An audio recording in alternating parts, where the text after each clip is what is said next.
Hello, hello, hello, and welcome to the village. Hey, Arnice. Hi, Coach Williams. Hey, Dr. Roz.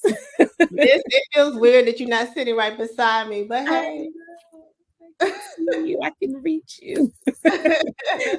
Listen, thanks everyone for tuning in to another Village Live. We're Woo! all about encouraging, inspiring, and motivating teacher leaders. So thank you for joining us. We're always talking about teacher leadership, right? And we Always. want to inspire you guys and get you motivated, especially when it comes to building a collaborative school culture. Again, we have a book coming out, Set Your Team on Fire, the three elements of a professional learning community. We'll put it on the screen in just a second so that you can see it. But we're very excited about it. And we also have a course that goes along with the book. So we've been Big things. talking about, oh, there it is. Isn't it beautiful? I like it. Yeah. So set your team on fire, the three elements of a professional learning community. We're talking about basically building a collaborative school culture. We want to make sure all of our schools are on fire. Mm. Okay. So those of you who have been joining us, you know that we love Principal Kofele, Create and Educate, Unlock the Middle, and Sean Hurt. That's right, the Fantastic Four who do TV throughout the week, every week on Saturdays. Unlock the Middle is on Sundays and throughout the week. We are a super fan of the Fantastic Four.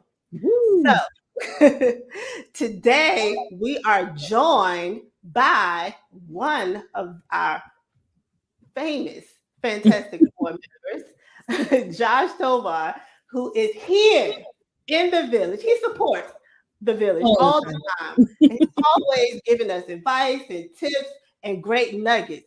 But guess what? He's here today. So welcome to the main stage, Josh. Right. I'm here. I'm part of the Marion family. Fantastic Four in the house. I love it. Hey, I everybody. love the energy. Josh Yes. Tovar, principal of Memorial Pathway Academy in Garland ISD, Garland, USA. Here now, part of the village, part of the Fantastic Four. Very excited, and I love this theme because you know what? It's all about unity and teamwork. As we're flying the building, I mean the airplane, and we're still building it in the air. You know what? The only thing that's going to help us is coming together. And how do we Yes. do that? My suggestion, my 2 cents is this. You know what? We're not in the science business. We're not in the history business. We're not in the math business. We're in the people business. And you know what? Kids and adults don't care how much you know until they know how much you care. And that's where it starts by being in the people relationship business. That's Yeah, how we're going to be stronger together and move this bird along. I like that. Exactly. Thank you so much. I told y'all this is that's why he's part of the I was Fantastic about to Four. say. Listen, so I want to just start off by saying, when we talk about building a collaborative school culture, you hit the nail on the head. We're building relationships, and we got to make sure that we take care of the people, of our staff, of our teachers, our parents, our students. So we want to make sure that when people come into the schools, that they feel it, right? That they feel that Yeah. we care. But Josh, I want to hear from you. How do you let your team know that you care for them and you're building this positive school culture? How do you Mm. let them know? I know it's so much that you do, but I just want to hear from you. What are some things as a principal that you do to make sure that you're building this positive energy in your building? Mm. To me, it comes down to one thing that they feel comfortable reaching out to me. There's so many people that sit in our chair, Dr. Roz, coach, that put their secretaries in front of them and they say that they're open door policy, but hey, try to get past the secretary. You ain't getting past her. Yeah. So it's very important that if you really mean it, you work it and you say it because, like Principal Cafele says, you can't fake the funk or your nose will grow. So if you Mm. do say that you're an open door policy, then that means, you know what? You stop what you're doing, you make eye contact with the people, and you talk to them about whatever. It might be little, it might be large, but you give them their time. If they text you at 8 p.m. at night, that's open door policy. But that's Mm. my time. You know what? Deal with it now or deal with it tomorrow when it really builds up. That's true. So make sure that you answer and you provide that opportunity. And whenever your team members really have something that's important in their life, kid recital, basketball player, their child is in the basketball team and they need to travel. Their parent is sick. You know what? You know what you say? Family first. You Right. go take care Love of it. you go take care of your family. We'll take care of the house here because it Yep. will be here as a strong united team. So number one is making sure that they feel supported by you with an open door policy. That means 24/7. I'm sorry, Love I it. believe in that. And number two is making sure that they feel that you got their backs, especially when it comes down to family situations. Because if we want to get expect 100% from them, we got to make sure that they're safe up here. And they don't have to worry Right. about an ill mom, an ill baby. Right, right. You I can't love come it. into work focused when you have all those outside things. And the biggest thing I heard is you have that sense of family already there built into your school. That's how you align yourself with your team and you really motivate them to work. When they see that you're willing to really give your all and give your time, they're going to reciprocate that on their end. I love it.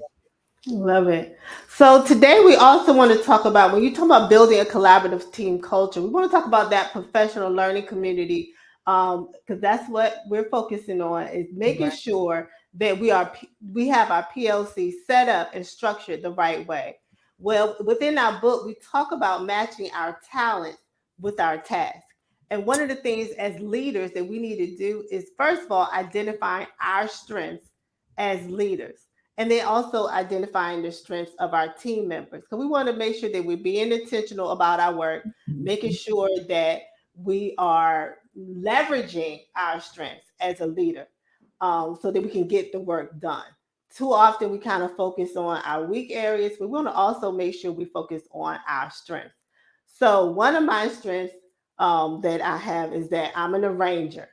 Also, I'm an includer and have that skill of strength of being a woo, meaning I win over others.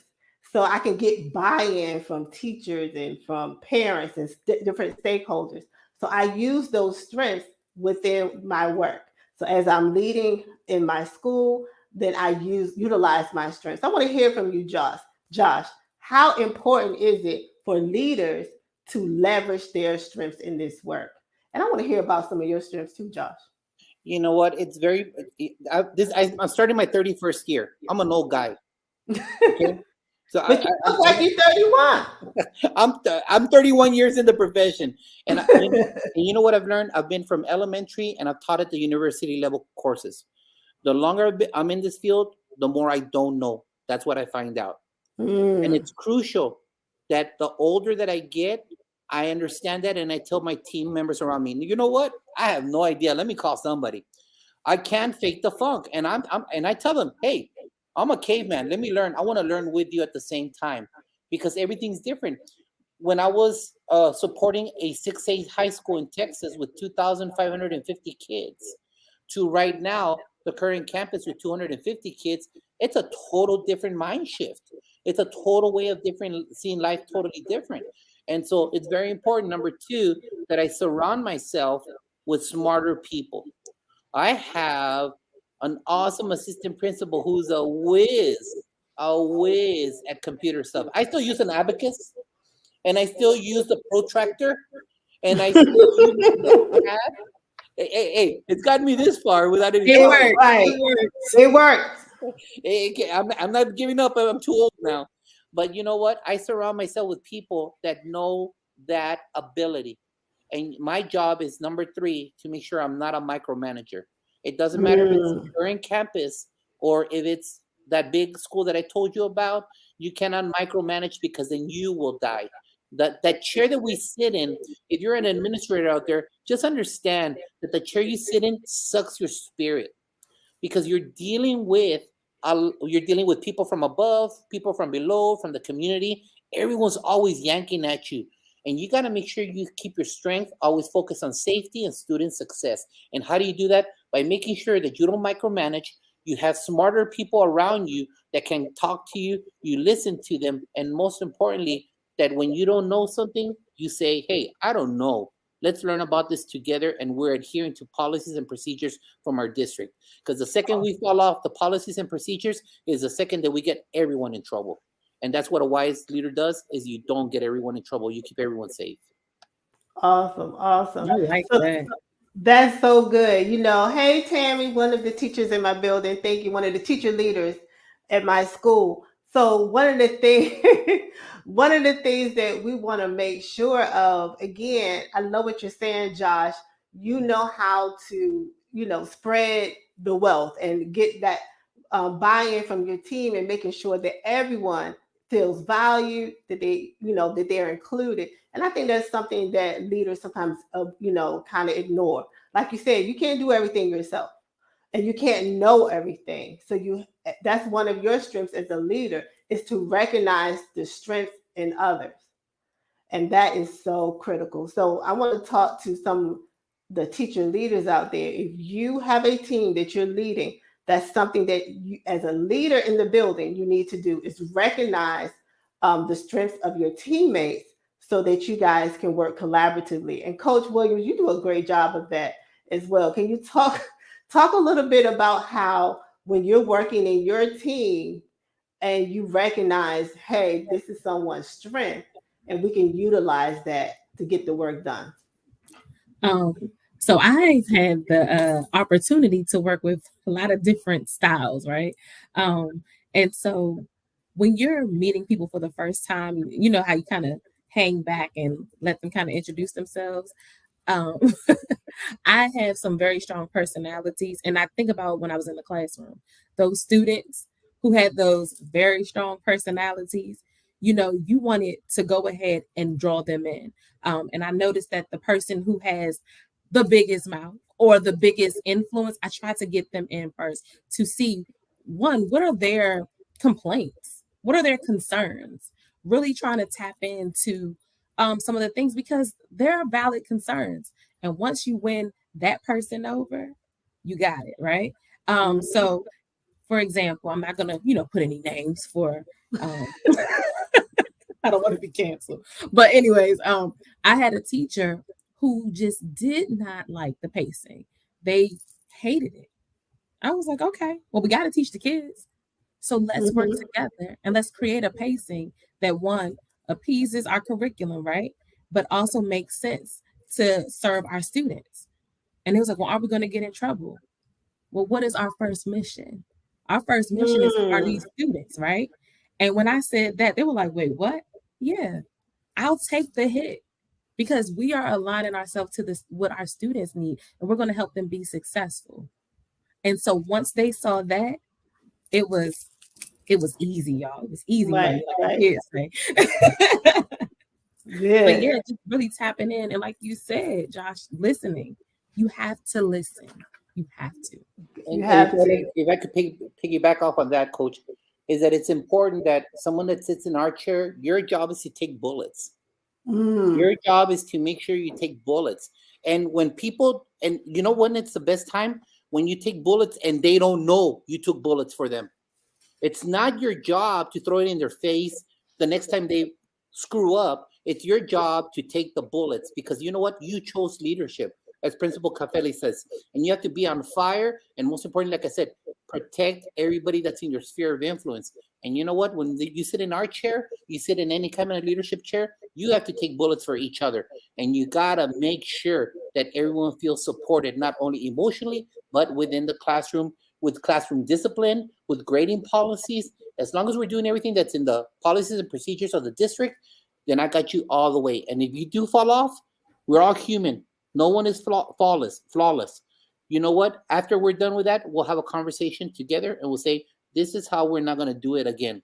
And I believe in having awkward conversations. I believe in stepping up. Right. When it's time for me to jump in, I'm going to jump in and tell you in a professional way, that was wrong. That was bad. And let's not have this conversation again, because then... In a professional way, I like that. Then it's going to happen a different way. But right now, we're all human. There was only one perfect person, and he was taken from us 2,000 years ago. And so we all make mistakes, and it's okay. It's the problem about repeating it over and over in a bad pattern of behavior. And I feel like I'm telling a lot of stories, but We talked about, everybody knows, it's not a secret. We have a teacher shortage, right? And so some of our teachers are taking on extra duties. Some of our teacher leaders are taking on extra duties. So a teacher, a very concerned teacher, came at me. And they were very passionate, let's say, to the point where I could not get a word in. And I knew that this person needed to vent, but I also heard the issues. So I just had to tell them to stop. Now, old Coach Williams, before I was Coach Williams, right? Would have met their intensity with the same type, but that would have solved nothing, right? So I just had to say, please stop. Stop talking. You're upset. Let's calm down.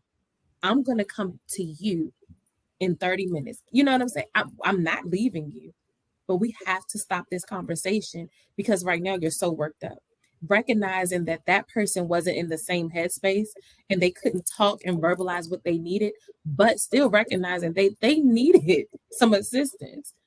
Sometimes as leaders, we kind of wear our feelings on our sleeve, right? But like you said, we have to be willing to take those bullets, and they might be coming from our team sometimes too. But like you said, we're all human, so we're in this together. I love it. They stopped yelling at me though. They did.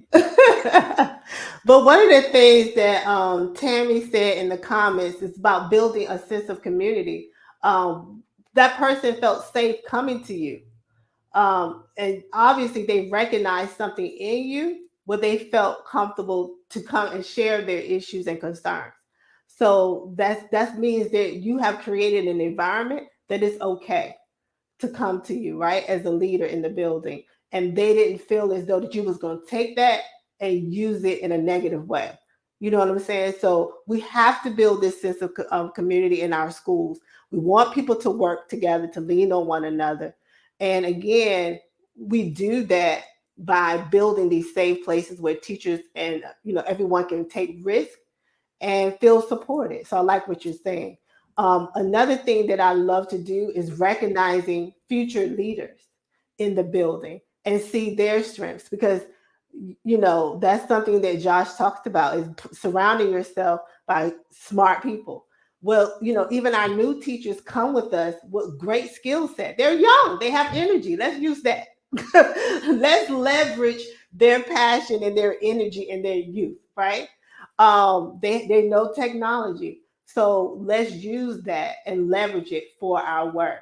So Josh, I want you to talk about that. People sometimes complain, oh, the teachers who are millennials, oh, these 20 somethings, they want to complain about, different teachers, but how do you seek out, future leaders and pour into them? Because again, we need them. We need them to love this profession and stay. So how do you leverage their strengths when others may say, these young teachers, they get on my nerves? You know what? I've had the pleasure of making sure that I project what my feelings are to people. They know that I'm honest with them. So that will give you some street cred. When they know that you're consistent with your honesty, you bring street cred. The 31 years that I have in the system also brings me street cred. Does that make sense? Definitely. So that all combined with my honesty and my bluntness in a professional, loving way, and what I bring to the table with being, I think, at 14, 15 schools that I've been in 31 years, Wow. it's one of those things to where I can talk to them and say, this is what I see in you. But then I need to role model those expectations. So if I say, I believe that we should do this for kids, and I don't role model it, then people are going to say he's being a phony. He expects us to do it, but he doesn't do it. We all need to be at the PD, but I don't show up to the PD. Then I have no street cred. So everything that I say, this is my vision, I need to role model it by always being part of what my vision is. And once they see those three things, that you walk the walk, that you bring to the table your years of experience, and that you're honest, that you're not hiding an ace under your sleeve, then people will listen and they'll say, hey, this guy is bringing some knowledge and he thinks I have something. The woman that saw that in me was Miss Millie Williams. I come from El Paso, Texas, where it's all Mexicans, all right? There was an African American lady who saw something in me, and she kept pushing me and pushing me to be an administrator. She would bring me catalogs from the university she would attend, and she'd tell me, Coach, I expect you to sign up, Coach. Coach, I expect you to be here. Coach, I'm going to help you be an administrator. And you know what? She changed the master schedule for me. She Oh, allowed me, once I made that commitment, and she saw something in me that I never saw. So I really believe that someone that sits in my chair, assistant principals, your number two job is what? To create future principals. It's your job, because then you truly leave a legacy. Like my current superintendent, Dr. Rick Lopez, says always, the best gift you could give any campus is an awesome principal. wow. Awesome, awesome. I like that. That gave me That's chills. good. Look what she created. Look what she started. Right. Because I didn't 31 even years later. know. You're part of the Wow. Fantastic Four. Exactly. So, I just love it. And Dr. Houston is in the building creating Educate on Saturdays. Y'all got to tune in. That Fantastic Four. So I want you to really like dig into that, because that's something that is so important. That you're talking about being able to recognize the strengths in others. And sometimes people don't even notice it. They don't even know Yes. their own strengths and what they bring to the table, right? You didn't even know. You just thought, I'm just being, Josh, doing my little thing. Same thing with me. I was teaching fourth and fifth grade, doing my little thing. And I really didn't think outside of my classroom until someone pushed me into teacher leadership. Same thing with Coach Williams.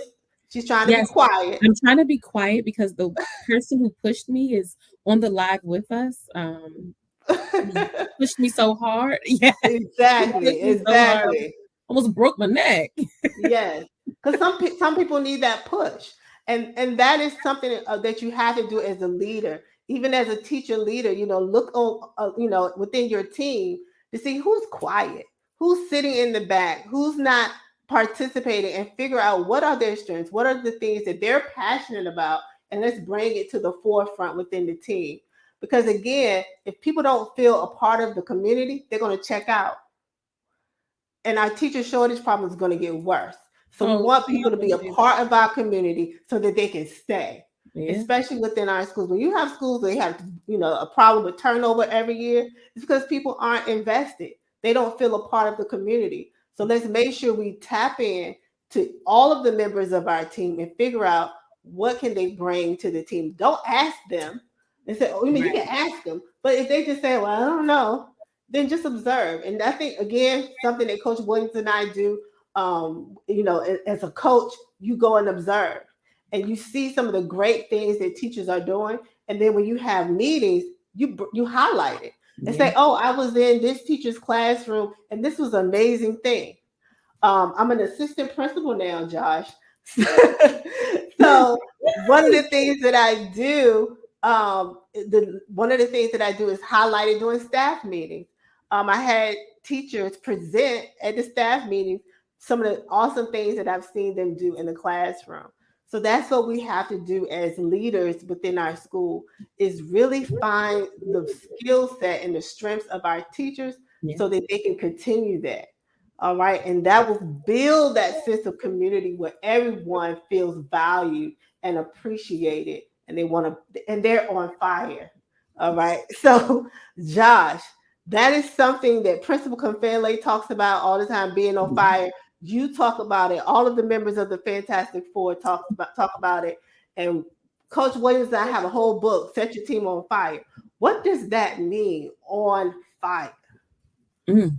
On fire, for me, it means accentuating the positive, whatever the positive at that moment. Like I stated at the very beginning, we are in the people business, and we need to always make sure that we show and highlight the runners. As in Ron Clark's book, Move Your Bus, Mm-hmm. and also Move the Todd bus. Yeah. Whitaker. And also Todd Whitaker always says, your job is that everyone emulates your best teacher and their Yes. practices. That's what you need to have on a campus to make sure that your kids have the best home. I don't call it a school. I call it a home if you do it right. And we do that by always accentuating the positive of kids and the positive of our team members in the classroom. And by doing that, always. And you know what? Don't get caught up with the haters. There's always haters. There's always there's always haters that go below the line and they want to be recognized like runners. It don't work that way. I'm sorry, it Mm. doesn't work that way. And it's your job to always say, this is the vision for this campus. This is what student success looks like. This is what teacher pedagogy A plus plus stands for. And you know what? If one person gets it a little bit more than others, oh well, you know why? Because they're runners. They run for success. And what is that? That's fire. And it's our job as administrators to always promote the fire that's going in within the body of the campus. And that way, you know what? Every kid is covered. If everyone looks like the best teacher, then you know what your campus will be? An A campus in spirit and academically. Wow. So that's the fire. Y'all I heard was it going. here. I can't even add anything. What he said. What he said. That's the What he fire. said. That's So the that's fire. what we need to do. We need to look in our team members, find the fire and Find it. promote it, highlight it. And we want Spread it. everyone to model that. So that is brilliant. That's awesome. Coach Williams, again, we're talking about module 2, optimal impact. Because again, it's about making sure that we're doing all that we can for our for our students. And optimal impact meaning that we're focused on two things. Number one, student achievement, and number two, teacher practice. If those two things are not your focus, then I don't know what you're doing. So again, and I think was it Sean Hurt who mentioned that you should see your focus when you walk in the building. You should see it on the walls. So if I walk in a school and I think Sean Hurt mentioned if he sees a lot of trophies, that means that that's a school that's focused on sports. So you want to make sure that your focus is on student achievement and teacher practice because we can't impact our student achievement if we're not also focusing on our teacher practice, right? So again, we want to make sure that within our teams that we're focusing on those two things. And it's a lot of work that has to be done, but you have to make sure that you're leveraging the strengths of your team members to get the work done. We don't want our leaders to be burned out. Okay, we don't want that. Don't try to do everything. You can't do it. You can't do it. We have to work collaboratively. So, Josh, I want you to, speak on this, and then we're gonna wrap up in a second. But speak on again. How do we make sure that we are being intentional about our work? Okay, we have so much to do. All right, the list is long. But again, we want to have a laser focus on teacher practice and student achievement. So help us. How do we make sure that we are being intentional as leaders? The number one thing is to be able to connect with kids. You see, you could be the best person out there with the best lesson, but if you have no classroom management, all that is for naught. They're not learning, they're not picking anything up, and they start acting silly, nonsense. Then the teacher gets frustrated. Then you send the kid to the office. The office might be dealing with some situation from other classroom, and it's a self-fulfilling prophecy. That's where toxicity comes in. So the person that sits in my chair, the assistant principal chair, needs to make sure that we promote the message of unity and treating everyone with respect, starting with our students. Because if we spend more time on discipline issues, we're not focusing on what's crucial. What's crucial? I'm sorry, those state tests are crucial. They're important. They're going to make and break a kid for graduating. And you know what our graduation rate is right now at the high school level. And it all starts from elementary. The journey that ends their senior year starts in elementary. And it's how we bond with those kids. Because I don't know about you guys, but since the Lord has allowed me to be at all levels, I see the kids start becoming discipline issues like in third and fourth grade. Oh And yeah. then from there, then they start going that wrong turn. Oh, then they hit that middle school. Oh my Lord. And then they hit their freshman year in high school. Oh my Lord. And before you know it, it's kind of hard to get them back. So the very first thing is to be intentional by making sure that the kids feel appreciated and loved at a school. I've been in schools where people don't like the kids and kids don't like the teachers, and their report card speaks volumes for there. Number two, if you're able to control that issue, is academics. You know what? The most important thing is planning for your lesson. And that's where your PLC 4 questions come in.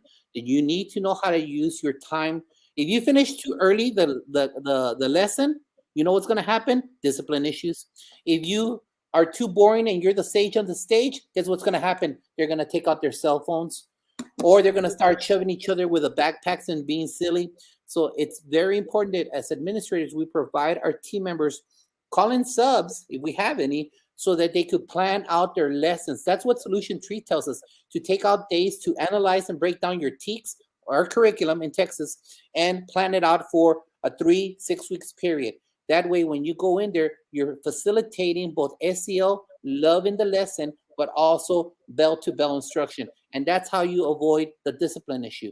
Because you know what? Who wants to be in a class? Dr. Ross, here, give me an amen. Coach, give me an amen. Have we not gone to central office where they train us to engage kids, but they're boring and talking to us? The time. Always. So you're telling me to tell our team members to be engaging, but you're boring me for 4 hours with a PowerPoint and you're reading it to me? Oh, please. So it's very important. Those two things go hand in hand. It's just my experience. That's what allowed us with our beautiful family in the old campus that I was at. We went from a D- to a B- in 3 years. We raised the graduation rate from 81% to 89% in 3 years. And you know what? That's because they started bonding as a family. And after that, then we started getting deep and dirty with Solution Tree, with the 4 PLC questions, and always addressing what didn't they know. And the most important one is this one: what do we do if they do get it? Because if you got kids that's 10, let's say 10 kids, and 7 of them get it, you're not going to slow down the class for 3. What are you going to do for those 7 that already get it? That's educational malpractice, that you're not using all your time effectively. So if you love the kids, they'll walk on fire for you. If you plan correctly, you just got yourself an A campus once you break down the data of your scores. Woo, that's some good stuff right there. Educational malpractice. Now I done heard it all. Right. Like I tell people, call me a liar. Yeah. Please tell me where I'm lying. You're not No at all. argument here. Right. That's good stuff. Good stuff. So again, guys, we're talking with one of the members of the Fantastic Four, Josh Tovar. Listen, I'm so excited. Again, we're making sure that your schools are set up as a PLC, that you have a collaborative culture where you are leveraging your strengths and leveraging the strengths of your team members so that you guys can have optimal impact. We want to make sure that you're laser focused on your work, right? And that you're seeing the strengths in others so that you can get the work done. And Josh, he already told you what we need to focus on. Okay. Those are the things that we need to focus on. And we need to be intentional about our work. We want to be on fire for our work. So look, Josh, I'm already a fan. So you don't have to tell me how to find you. I follow you on everything. But tell the people, just in case, I don't know if they've been living under a rock, if they don't already know about the Fantastic Four, tell them a little bit about how to follow you and how to tune in. So you can follow us in 2 platforms. You could do Unlock the Middle, at Unlock the Middle, one word. And that's where we have 3 different shows.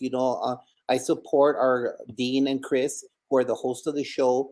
I help them book out the show. We have someone coming in soon, joining us, part of the Office Hours, which is a 20-minute show on Tuesdays. And we try to resolve a quick and real problem that administrators or educators face. And then we have our Thursday show, which is the Red Zone. It's football oriented, but it's about scoring touchdown for kids. And the flagship show that we have, 7 p.m. Eastern time on Sundays, is where we bring in authors, speakers, to make sure that, we promote their vision, because this is free PD for all of us. It's crucial that we don't have an excuse not to click Spotify, click YouTube, click Facebook, and you know what? You're going to get someone else's perspective from Maryland, from Texas, from South Carolina, from New Jersey, because we're all doing the same game. We're all educating the future of America. And if you will follow my humble social media sites, It's at NPA Go Jaguars on Twitter. That's where I put the majority of my stuff and connect with other educators. So come on and join us. It's important that I finish by saying this. If you're not on social media, you still rent your movies at Blockbuster. You still you still buy your pants at I Montgomery wasn't Ward. ready. So please put down your beta tape and your laser discs and get on social media because that's where your customers live. And Mhm. Exactly. who are your customers? Kids and parents. And who do you want to control your vision? And who do you want to control what happens at your school? Them You. or you? I Right. would say Exactly. you. Exactly. Mhm. Love it. Love it. I love it, and I follow you on everything. And you definitely highlight the fire in your building, all of the amazing, great work that you guys are doing. So thank you so much for joining the village.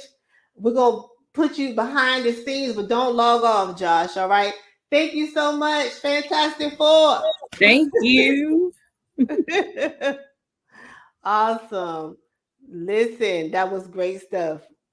All right. So, yep. So, Coach Williams, how was that? It was amazing. You know, I wrote that down, especially the educational malpractice. Exactly. You know, I'm using that hashtag stolen. Yes, sir. When You y'all got to hear it give again, Josh go. some credit now. I shout them out. All right, guys. So, again, thanks for joining the village. Once again, we come on just to inspire and motivate and encourage our teacher leaders, our school leaders, because, again, like Josh said, we're all doing this the same Same work. word. We're on fire for educators and for students. So, we want to make sure that we come together because together we're village strong. And remember to continue to follow us on Facebook and Instagram at the Village LG. And remember, teacher leadership is a mindset, not Not a a position. position. See you next time. Bye, y'all. Josh, don't move.